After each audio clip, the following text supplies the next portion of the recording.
Carnivore Life, day 72. 22. That's a long time ago. 72. I'm in Vienna on a business trip, and today with food, it was a little bit crazy because I woke up at 5, and until now, it's how late is it? It's about 8. It's really hardcore.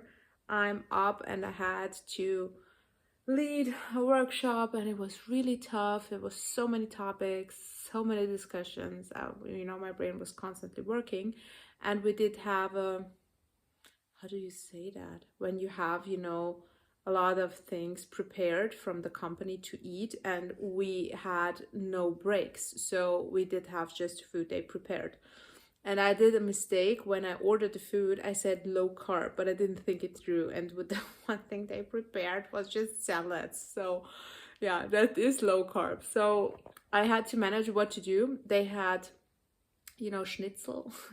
It's like pork meat in bread and these kind of things. They did have some cheese sandwiches and stuff like this. So what I did, it was a little bit insane, but I didn't want to eat the bread, so I did just put everything away. I just had to throw it away, and I hate throwing stuff away. I think that's the worst thing.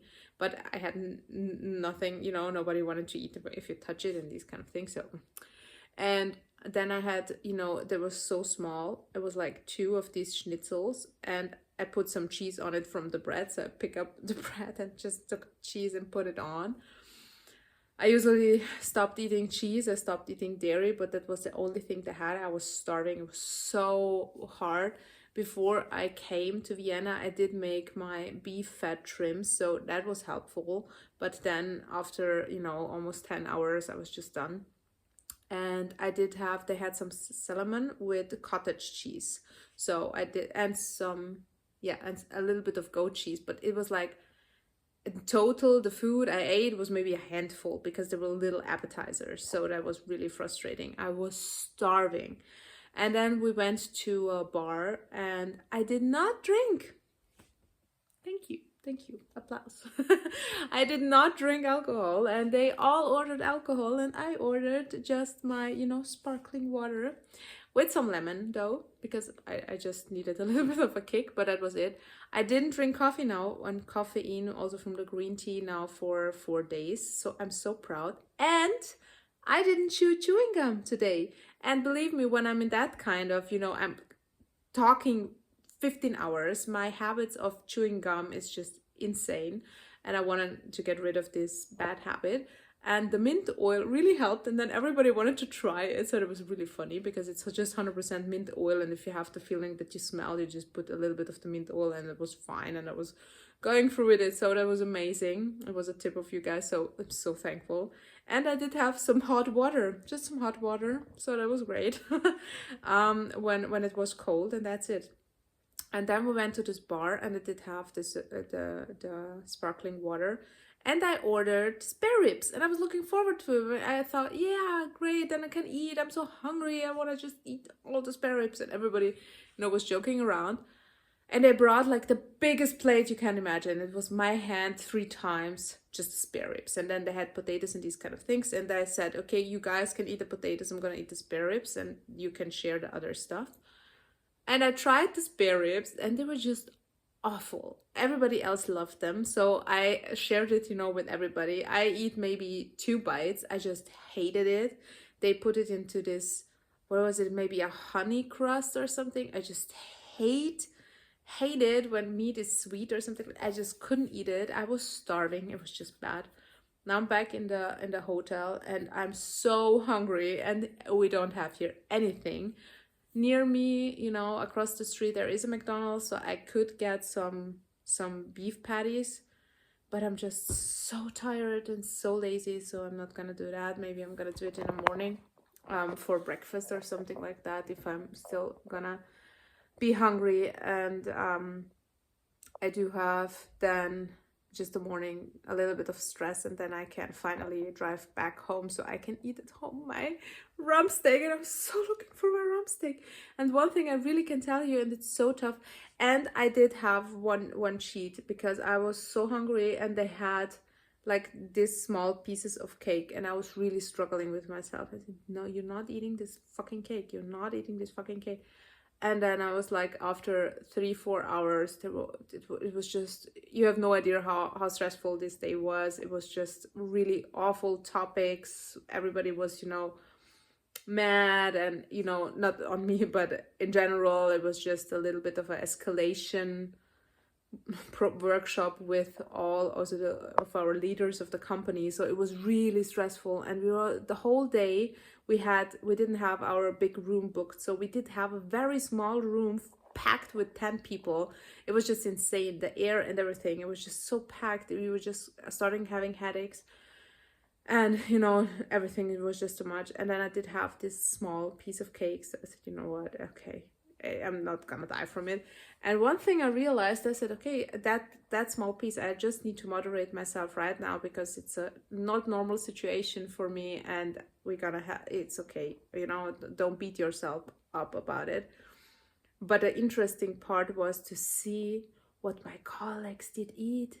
It was insane, because you see it with different eyes, and one of my colleagues that had 9 pieces of just the cake. They had the bread and everything, these big breads, they had like 10 pieces of it. So it was really a lot. And I would usually eat also the same kind of things, because you're just sitting there and don't think about it, what you're eating. And then I realized, really looking around, that they all looked bad. Not in this judgy kind of way, besides my female colleague, which actually had the surgery, but everybody else was really having a lot of weight troubles, actually, and a lot of skin troubles. That's what I really realized. And the first time, it was just a little bit of wow. If you see it, you cannot unsee it, and that's that's the time when you realize, even if you have one little piece of cake, don't eat 10 pieces of cakes just because you're sitting there and not doing it mindfully. So I was happy that I was able to get this piece, and as I say, you're gonna have this piece, enjoy it, but that's one thing you're gonna enjoy. And it's not the best decision, but don't beat yourself up. It's a different situation. So that's one thing I really learned the hard way, just not to beat myself up to anything. And especially with everything now, I'm so hungry. I can't even think. I'm so tired. I just want to sleep now. And tomorrow we're gonna just look for. And what's the funniest part? I'm so looking forward for my steak at home. So much. You cannot imagine that. So there I see that the Carnivore is going into a very, very good direction after 72 days. I still have my struggling days. I still have my, days where I just need to change some things, and I cannot go the lion diet like I was yesterday. And today I couldn't, because there was nothing, actually nothing. And you're, the whole day there, and it's not like you're fasting and it's so easy. If you're having a job like me, it's not easy. You cannot not eat, because your brain is constantly unbelievable doing complex things. I work in an IT company. I'm there as a consultant as well. So I really need to listen to hundreds of people and make sense out of what they're saying and put it into a very complex structure. Let's say it like this. So it's really tough, because you really constantly have to think a lot, and your brain needs the most of energy. And that's why the best what works for me is to have the fat trims. That's working amazing. And then to have also my rump steak, really fatty meats, that works amazing, or ground beef, really nice crunchy cooked with some butter as well. So these are my go-to meals, which are working the best for the things that I work and what I need and what my body needs in these stressful situations. And the last days, I'm really going very well with the 70 to 80 high fat approach, with basically most of the time just lion diet, because I do just have the fat trims and a rump steak, and that's it. And it's getting better in this direction. But when I'm on the road, it's so difficult, because I'm, sometimes, I was 3 hours in the car, then you come here, then you're immediately in these meetings and meetings and meetings and meetings. And then you come back in the hotel, and it's just, so, yeah. I would love to know if you guys have a similar job, which actually takes you, to travel a lot, to manage everything. You know, how is it when you're outside or with your families and these kind of things? I would love to know that. And yeah, tomorrow we are hopefully completely back on track. And yeah, happy to have you and see you tomorrow.